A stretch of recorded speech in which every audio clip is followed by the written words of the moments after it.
Welcome to our podcast channel. Today we will be discussing the topic 6, types of people you must avoid. Right. And that title might sound a bit strong initially, perhaps. A little bit, yeah. But there's a solid psychological basis for it. I mean, the people we surround ourselves with, the ones we let into our daily lives, they really do shape us. They influence our thinking, our mood, our progress even. Absolutely. There's that saying, we're the average of the 5 people we spend the most time with. There's a lot of truth in that. We tend to mirror their emotional states, even their level of ambition, sometimes without even realizing it. That's really the core of what we want to get into today, isn't it? Yeah. If you're aiming for, better focus, a more productive, positive life, you have to be conscious about who's in your circle. Intentional is the word. Yeah, exactly. So our mission here is to kind of give you the tools to spot and then manage these 6 specific types of individuals who can be, well, an unnecessary drain, or worse, actually hold you back. A psychological anchor, yeah. Let's unpack this list of people we need to set firm boundaries with, starting with those who really drain our emotional energy. Okay, let's jump in. First step.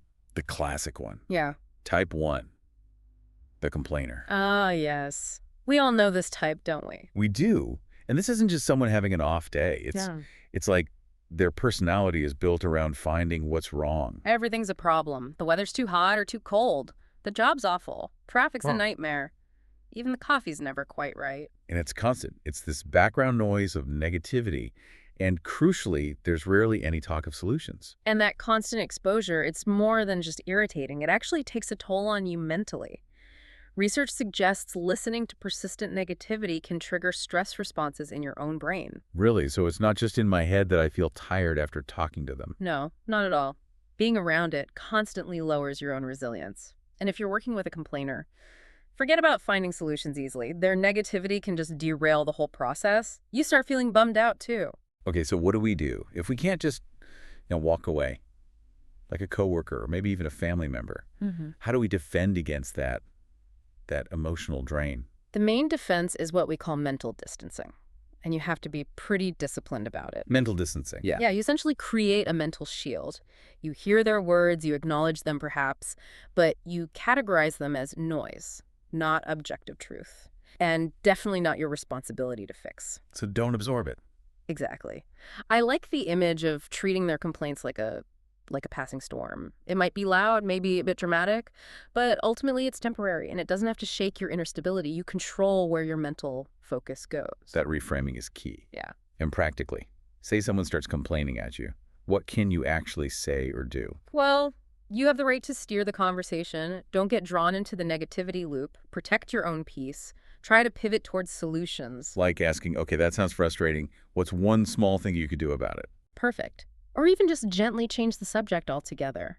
If they resist talking solutions or keep circling back to the problem, then their goal probably isn't to fix it, right? It's just the complaining itself. Precisely. And that's your signal to mentally check out of that specific topic. Give minimal engagement. Okay, got it. Let's move to the second type. This one often feels louder, more dramatic maybe. Type 2, the drama magnet. Ah, yes. The person whose life seems like this nonstop soap opera, an unending series of crises, conflicts, and controversies, as our notes put it. Yeah, chaos seems to follow them. Or maybe they create it. Often a bit of both. They might even mistake all that turmoil for passion or excitement, and at first maybe it seems interesting. There's always a story. But it gets old fast. And it's incredibly infectious. Their chaos spreads. Before you know it, you're spending your precious emotional energy on conflicts that have absolutely nothing to do with your own life or your goals. Okay, but hang on. If someone seems to be in a genuine crisis, shouldn't we try to help? Isn't just distancing ourselves a bit cold? That's a really important point. The goal isn't to be callous or abandon people. It's about self-preservation. The technique recommended here is reflective listening. Reflective listening, how does that work? It's a way to offer support, real support, without getting sucked into the vortex. Instead of jumping in with advice, which, let's be honest, drama magnets often ignore because solving the problem ends the drama. Right, they need the drama to continue. Often, yes. So instead, you simply mirror their feelings back to them. You reflect what they seem to be experiencing. Can you give an example? Like if they call saying, I can't believe Sarah took that promotion I wanted. Instead of weighing in on Sarah or office politics, you'd say something like, wow, so you're feeling really betrayed and overlooked right now because of that decision. Ah, so you name the emotion you're hearing. Exactly. You validate their feeling, I hear you're feeling betrayed, Oh, without validating their entire narrative or taking sides. You become a sounding board, not a participant in the conflict. I see. That offers empathy but keeps you out of the line of fire. Maintains neutrality? And crucially, combine that with setting boundaries by being, well, selectively unavailable. Meaning you don't have to pick up the phone every single time there's a crisis. Precisely. Recognize the pattern. Their recurring crises are their pattern, not your emergency. Focus your energy on your own stuff, on the present moment you can control, instead of waiting anxiously for the next dramatic text. It is perfectly okay to prioritize your focus over their manufactured urgency. That really shifts the control back to you. Okay, let's move on. Segment 2 shifts focus a bit, doesn't it? Towards people who don't just drain energy, but might actively hinder your vision. Vision killers and emotional traps. Yeah, these can be particularly damaging if you have aspirations or goals you're working towards. And first up is type 3, the naysayer. Right, the person who pours cold water on everything. You share an idea, something you're excited about, a new project, maybe a career change. And immediately they give you the laundry list of reasons why it's doomed to fail, why it won't work. And this is different from helpful feedback, right? Mm.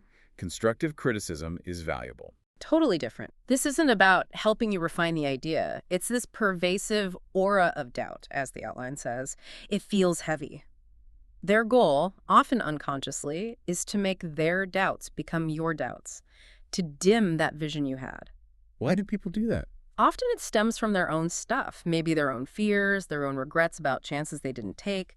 If you succeed where they hesitated, it kind of holds up a mirror to their inaction. So subconsciously, they might try to sabotage your attempt before it even starts. Projection. Exactly. Now, the interesting strategy here is a bit counterintuitive. Instead of just sharing your plan and hoping for support, ask for their advice on it. Ask the naysayer for advice, really. Yeah. Frame it differently. Don't present it for validation. What do you think of my great idea? Present it as a problem you'd value their input on. I'm thinking about X, but facing challenges Y and Z. How would someone tackle that? So you're putting them in an advisory role, playing to their ego, maybe? Sort of. But it shifts their mindset. When someone feels like an advisor, like they have some authority or expertise being sought, they're much less likely just to attack the core idea. They're nudged towards problem solving instead of just criticizing. It's a subtle way to neutralize the knee-jerk negativity. That's clever. You disarm them by making them partly responsible for figuring out how it could work. Right. And if they still just list roadblocks, you can try what's called positive confrontation. Okay. You push back gently. Okay, interesting points about those difficulties. So given those roadblocks you've highlighted, how do you think someone might pivot or find a way to succeed anyway? You're asking them to shift from identifying problems to suggesting solutions. Exactly. Make them contribute constructively if they want to engage. Okay, next type in this category. The person who seems permanently stuck. Type 4. The victim. Oh, this is a tough one. This is the person who sees life as fundamentally unfair, and they are always on the losing end. It's always external forces. My boss hates me, my genetics are bad, my ex ruined my life, the system is rigged. Exactly. There's always an external reason why they're perpetually in checkmate, as the outline puts it. And crucially, this becomes their permanent excuse for not taking responsibility or making changes. And spending too much time with someone like that, it can rub off on you, can't it? You start seeing your own minor setbacks as huge, insurmountable external problems, too. That's the real danger. It's contagious. So the approach here is compassionate detachment. Compassionate detachment. Okay, break that down. You show empathy. You acknowledge their pain because often the struggles are real, at least in part. But, and this is critical, you do not try to rescue them. Don't become their problem solver. Absolutely not. You can listen, you can offer support, but you cannot step in and fix the situations they need to navigate themselves, especially if they show no sign of wanting to change their approach. You avoid becoming their perpetual rescuer, cleaning up messes they won't address. Because that enables the pattern to continue. It's like trying to fill a leaky bucket, as you said earlier. Great analogy again, yes. So you need firm boundaries here. Protect your own outlook. Remember that while, yes, life throws curveballs, staying perpetually stuck is often reinforced by choices, not just fate. You have to choose not to get drawn into co-signing their narrative of helplessness. That takes strength. Ugh. Okay, let's move into our final segment. These feel a bit more complex, maybe even manipulative. They can be, yes. This is where high self-awareness and clear defense mechanisms become really important. First up is type 5, the toxic positivist. Ah, the good vibes only person. Exactly. The one who, when you're genuinely having a hard time, tells you to just be happy or look on the bright side or rattles off things you should be grateful for instead. And it sounds nice on the surface, right? Yeah. Positive. Yeah. But it feels dismissive, Yeah. invalidating. That's precisely the problem. It's dismissive optimism. It shuts down real, valid, difficult emotions. It makes you feel ashamed for feeling anything other than cheerful, like something's wrong with you for feeling sad or anxious. Yeah, like you're failing at being happy. Right. And it's actually harmful. It's a form of emotional suppression, often socially acceptable suppression. Being human means experiencing the whole spectrum: joy, sadness, anger, fear. The toxic positivist denies that complexity. It's like ignoring the weeds in the garden doesn't make them disappear. Perfect analogy. If you're feeling dread about something, that's a signal. Maybe you need rest, maybe a situation needs changing. Telling you to just be positive ignores that important signal. Pushing down negative feelings doesn't resolve them. It often leads to bigger problems later, like burnout or an emotional blow-up. So what's the healthy response when faced with this? We need to embrace both. The light and shadow, as our notes say. Yes, validate your own reality. You can even say it out loud, gently. You know, I really appreciate that perspective, and yes, I am grateful for X, but right now I'm also feeling genuinely frustrated about Y, and it's okay for both of those feelings to exist at the same time. You assert that complexity is okay. Exactly, it's self-affirmation. And you can practice what psychologists call emotional granularity. Okay, what's that? It's about getting specific with your feelings. Instead of just, I feel bad, try to name it more precisely. I'm feeling melancholy today, or I'm feeling apprehensive about this meeting. Naming it acknowledges it, makes it feel more manageable, and counters that pressure to just plaster on a fake smile. You can affirm to yourself, I'm feeling specific emotion today, and that's okay. That's empowering. Okay, final type, and perhaps the trickiest. Type 6, the manipulator. Yes, tricky because they're often very skilled. They use emotional or psychological tactics, maybe flattery, maybe guilt trips, subtle deception, framing things in a way that makes you feel obligated. To get what they want.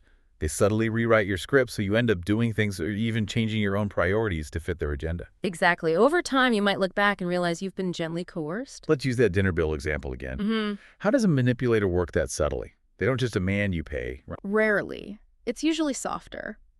It might start with praise. Wow, you're doing so well lately. Then maybe a sigh about their own finances. Things are so tight for me. Then the hook. Honestly, if you could cover my share just this once, it would be a huge help. I know you can afford it. Oof. They use your success against you, leveraging guilt. Precisely. They weaponize comparison and obligation. So what's the defense? How do you stop that manipulation right there? The technique here is called fogging. Fogging, like obscuring things. Kind of. You agree with any part of their statement that is factually true, but you completely refuse the emotional manipulation attached to it. You don't argue, you don't defend, you just calmly sidestep the coercion. Okay, walk me through it with the dinner example. They say, you're doing well, help me out. You respond calmly, maybe something like, you're right, things have been going well for me lately. I appreciate you saying that. Anyway, let's just split the bill like we usually do. You agree with the factual part. You're right, I'm doing well, but completely ignore the implied obligation and state the boundary. Let's split. Exactly. No defensiveness, no long explanation, just a calm restatement of the boundary. It takes the wind out of their sails because you're not reacting emotionally. It puts the control firmly back with you. It does. And never underestimate the power of a simple, calm, assertive no. With manipulators, clarity is essential. If they ask for something you can't or won't do, like lending money. You can offer something else, maybe. Yes, perhaps. Look, I can't lend money right now, but I'm definitely here to listen if you want to talk things through, or maybe we could look at your budget together. You offer support, but on your terms, holding the line where you need to. You choose your response, rather than letting their pressure dictate your actions. That really is empowerment. So as we kind of wrap this up, we've talked a lot about identifying these types in other people. But there's a crucial next step, isn't there? There absolutely is. Self-awareness. It's frankly much easier to spot these traits, the complainer, the victim, the naysayer, and others, than it is to see them in ourselves. The mirror can be uncomfortable. It really can. The biggest challenge in learning about boundaries is often realizing maybe we are the difficult person for someone else. Maybe we are the boundary someone else needs to set. Wow. Yeah. We've spent this time unpacking how to navigate these challenging personalities externally, but the most vital work might be turning that lens inward. Rigorous self-reflection. Right. So the final thought we want to leave you with, the listener, is really a question for you to reflect on. Thinking about everything we've discussed today, the complainer, the victim, naysayer, drama magnet, toxic positivist, manipulator, are you, perhaps unintentionally, playing one of these roles in someone else's life? Because ultimately, self-improvement, understanding our own impact on others, is just as critical, if not more so, than navigating the complexities of the people around us. That's all for today's topic. Thank you for listening, and don't forget to subscribe to our channel to stay updated with the latest news.